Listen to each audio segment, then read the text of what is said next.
Right, so what can we do about bullying? You have all the answers, apparently. I don't have all the answers, unfortunately. I've got some suggestions, but I don't have complete answers. I think we might need to do another podcast with some answers, so I need to research those. I did do research. I did a lot of research, and I did some papers, and we're going to put some research papers up at the end of this podcast. I've got all of that for you to put on when you do the editing. There are answers on the internet. We don't have the time to go through each individual paper. And I think in the end, it's also the fact is that it's the principle behind it. Yes. Because it's much easier to have a principle than to have a rule. Yes. So if you've got a principle of what mechanisms there are that we can use, and we start familiarising ourselves. We're also going to do some interviews of people that are either being parents of children that are bullied or experience bullying themselves.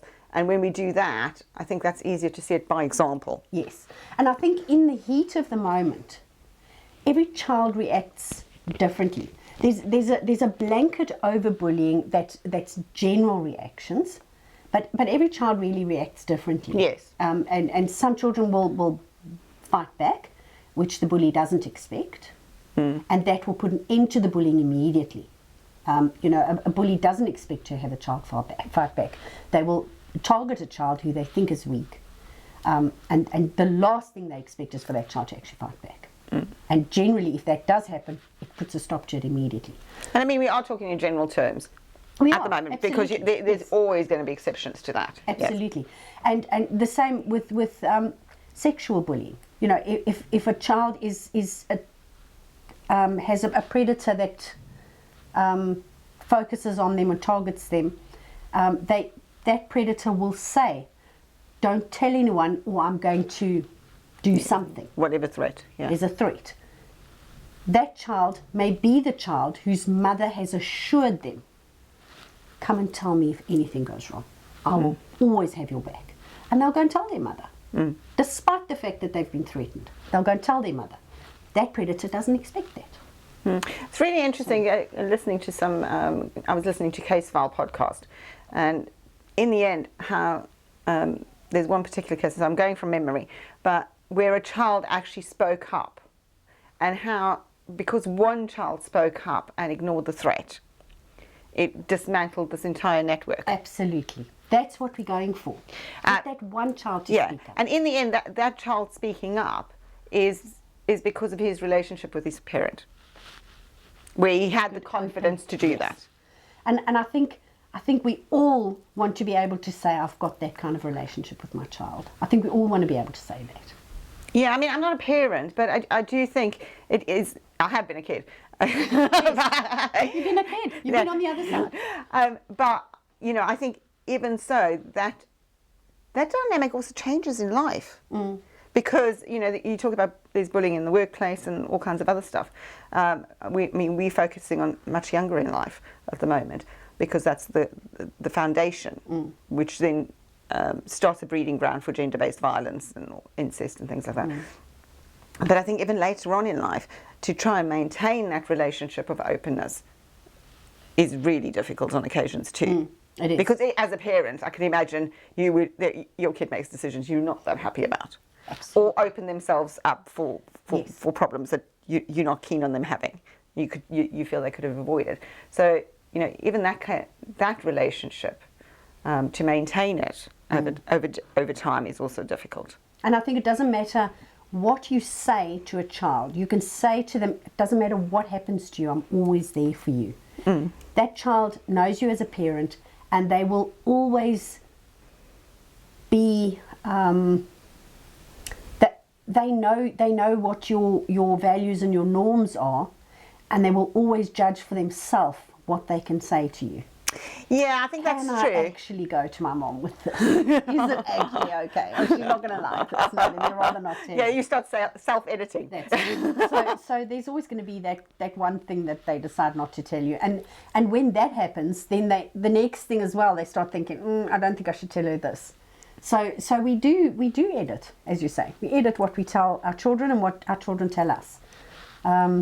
And then we end up with a situation where they're not sure if they can tell us they're bullied. So, and also that, you know, in many ways you can relate that to a domestic violence situation. Definitely. I'm using a scenario picked out of thin air, but basically marrying someone or being with someone that your parents don't particularly approve of, but then when it actually does go wrong and you do need someone to actually still have the freedom going, look, I've made my mistake, it wasn't the best choice, but I really need your help now. Yes. So even as a parent or as a friend in that situation, because I can think of friends or people I've known, I've just thought, oh, I'm not sure that's the best partner in the world for you, you know. And then when things go wrong, I don't want to be funny. It's not. There's no being smug about it. Is not a good idea at all. No. It's not the way you empower the person to get past that phase of their lives, and it's not a good friendship. So you can't judge them. No, you can't. Yeah. And I think it's to keep that out of our relationships and dynamics. Yes. Yeah. Okay. So what's our next section? Right. I think we need to talk about how do we recognize bullying. I found this really fascinating because it's some of the signs are obvious, or ones that we sort of all grow up and we all know. But then there's the ones that aren't, not particularly what you would expect. So I don't know. You've done more research on this than me. I have, and I also I did a little bit of psychology in my first degree. So, you know, part of that was studying children, and I think a very important, because obviously gender-based violence, we think of grown women firstly, and then we think of people who don't identify as a woman, who identify as something else, but bullying usually starts when we're children, and it's also our first encounter with it. It is. And it's during our formative years. It is. So that makes a big difference, because that's when you're building your self-esteem and you're getting to know yourself as a human being as well. You're taking that step into a world where you're trying to be an individual, I think. You're trying to be an individual and make your as a toddler, you're trying to insist on what you want to wear, put your clothes together, and your mother's trying to say, oh, you can't wear that with that, and you can't put those colours on.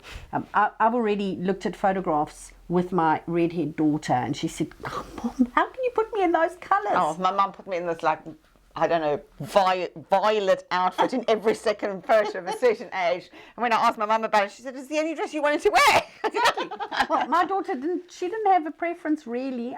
She did have some preferences, but she didn't realise at 3 that pink dresses and red hair didn't go, and I didn't really think about it either.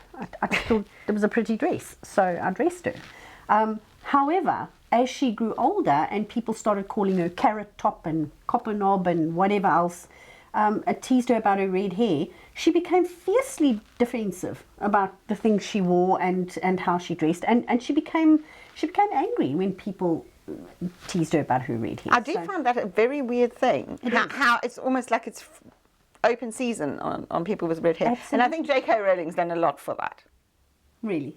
Well, she's got the whole redhead family, Weasley family. That's true. Yeah. That's true. However, there are many people who absolutely envy. Oh, I do. An auburn head or I would do anything to have red hair. Yes, as we know. I know, because I paint about it. Yes, you do. So there's that, but she developed coping mechanisms to deal with kids who attacked her about her hair, and she fought back. Not all children do. Yes, that's true. And it's how to recognize when a child is being bullied. Let's think about that. How do we know if our child's being bullied? So there are some signs we can look for. One of the prime examples is a child who wets the bed. Yes. They'll wet the bed. They are sullen. They're not a child that smiles and laughs and is happy. Think about a child who isn't happy. Why aren't they happy? Yeah. Why aren't they smiling? That's what children do. They laugh, they giggle, they play. That's what they should be doing. Why aren't they doing that? Why is a child constantly having to be entertained by their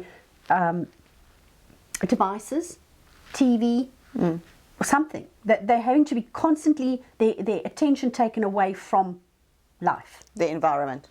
and being taken somewhere else. I think that we need to, as parents, we need to be aware of our children more so now than in the past, because there are so many things that can take their attention away. So we need to be aware of why that's happening. In the past, I think we just said go and play outside. Yeah, that's not an easy one anymore. Get a play date, whatever. And now we have to be so much more concerned about what's going on. So I think between parents and teachers, we need to educate ourselves on children's behaviour. What's normal? We now have COVID that's just attacked the whole world, and our children now have to learn to recognise facial expressions again, and recognise stranger danger and all sorts of things again. So it's a whole new world we're approaching again from the start. They're going back to school after having spent some time at home. We're going back to work. Yeah. So our children aren't at home with us anymore. So for some children that's a blessing. Yes. But for some children they're going back to bullies, or they're going back to school with children who were bullied or sexually abused at home during the lockdown. Yeah. They're going back to school with those kids that perhaps those kids weren't bullied before. Now they have been, or they've been hurt at home. Now they're going back to school, and they're going to take that out on perhaps our children who going back innocently, and they're vulnerable to that sort of attack. So I think now is the time when everyone has to be very alert. Okay, so are we ready to talk about how to recognise? So we just want to clarify some of the bits. I feel we need to clarify some bits on exactly what we're looking for when we're recognising bullying, because I needed a reminder. Okay. And so I'm very vain, and I assume absolutely everybody else needs one as well. Yes. No. Everybody needs to know. Okay, so teachers need to be trained to recognise these signs as well, by the way, not just parents. So it's looking fearful.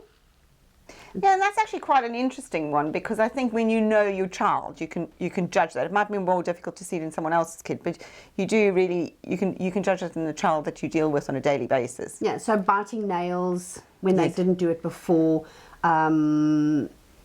not sleeping well at night. Yeah. Not wanting to be alone, not wanting to put the light off, all that sort of things. Avoiding the bathroom or parts of the classroom, so that the teacher would. Yeah, I think that's a really interesting one as well, because there are certain the sort of areas where are less line of sight than normal. Yes. Yeah. So avoiding any part of the school, I suppose, if you see a child that doesn't want to go there for some reason. Not eating lunch. Yeah, that's an interesting. I didn't see that one coming. No. I don't know. That's because I'm always hungry, possibly.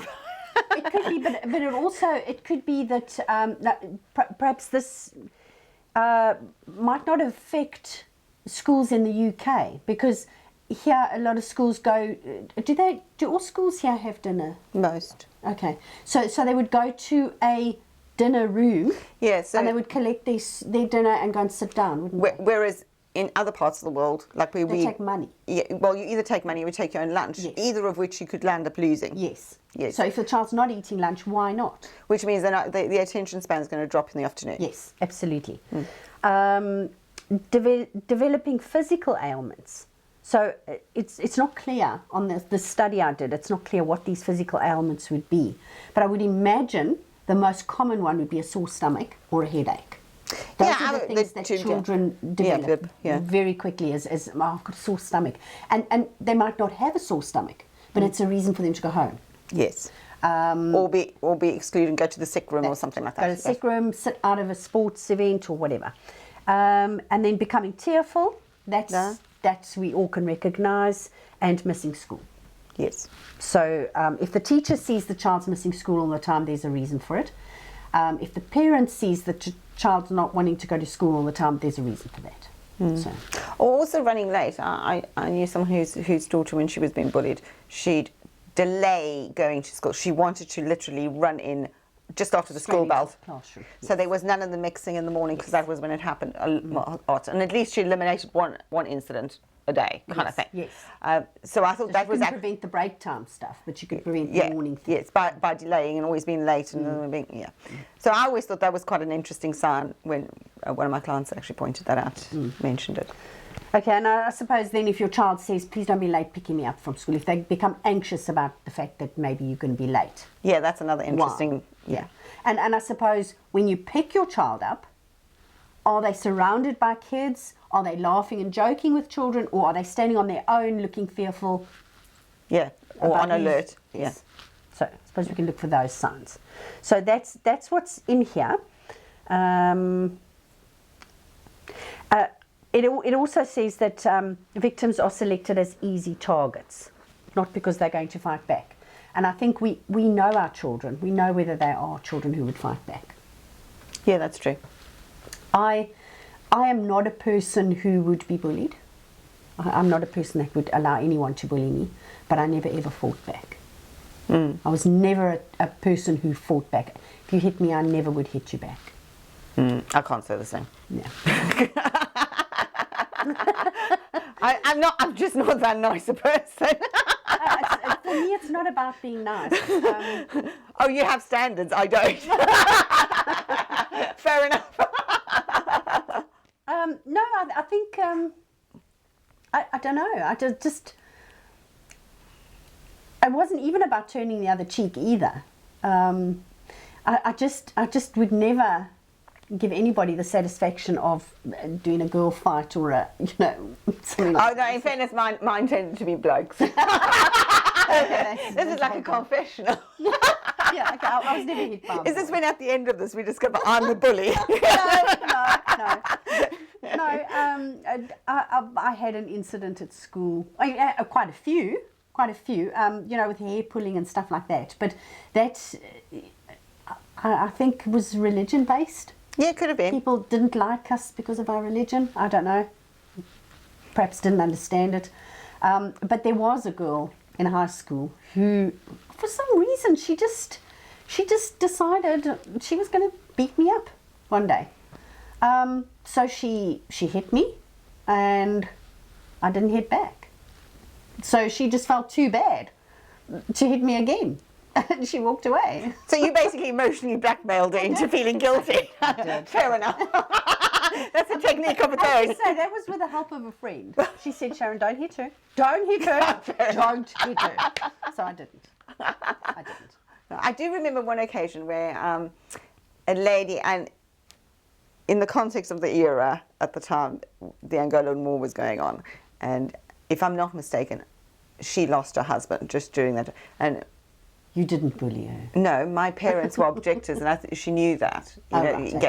And I remember her saying, "Oh, you're the men in your family haven't gone to the border, gone to war."